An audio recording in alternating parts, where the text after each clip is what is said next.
For our presentation, we are doing Red Skull from Captain America: The First Avenger. To briefly introduce who Red Skull is one of the main villains of Captain America. Red Skull is also the leader of Hydra, and Red Skull has super soldier abilities similar to those of Captain America. Wrong. Although Johann Schmidt was not physically monstrous until after he took the super soldier serum, he had always been a monster on the inside. As Dr. Erskine, the scientist who invented the super soldier serum, explained, the serum was designed to enhance one's physical shape as well as one's personality traits. Hence, a good man would become a hero, while a bad man would become a villain. Therefore, the super soldier serum, which was not yet ready to be taken, resulted in multitudes of pain and a hideous appearance for Johann Schmidt. On the other hand, the serum transformed Steve Rogers, a good-hearted man eager to serve his country, into the figure later known as Captain America. Red Skull's monstrous deeds are also linked closely to science, as he uses the power of the Tesseract to build weapons for the Nazis. Red Skull is the leader of Hydra, the scientific division of the Nazi SS.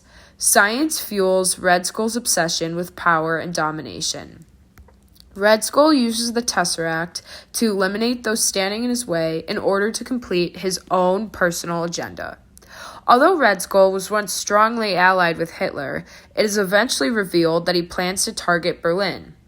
The Tesseract, as well as the Super Soldier Serum, both extremely enhance the previously existing evil inside Johann Schmidt.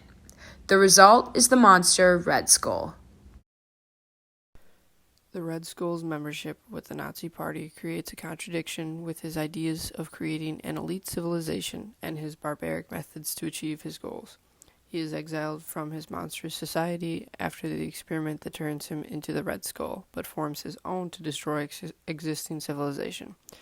Red Skull serves as a foil to Captain America, who is the symbol for the civilized Western world, while Red Skull represents the fascist violence and barbarism in the East. Red Skull is not unlike many of the ancient monsters that we have discussed in class. Like many villainous characters, his appearance is obviously monstrous in nature. The unnaturalness and disorder of his appearance is what makes him easy to identify as monstrous. For example, his humanoid form is juxtaposed with unnaturally red skin. If that wasn't enough to clue you in that he isn't quite human, the skin of his face is stretched tight around his skull, earning him his name. This disordered human form is certainly unsettling. Disordered human forms to represent monsters are apparent in ancient Greek stories such as Homer's Cyclops. Cyclopes are humanoid in form but have a single eye, which makes them distinctly monstrous. The second way that Marvel depicts Red Skull's monstrous nature is through his transformation from a human form to that of Red Skull. Throughout the film, viewers are led to believe that Johann Schmidt is nothing more than a regular human with evil intentions.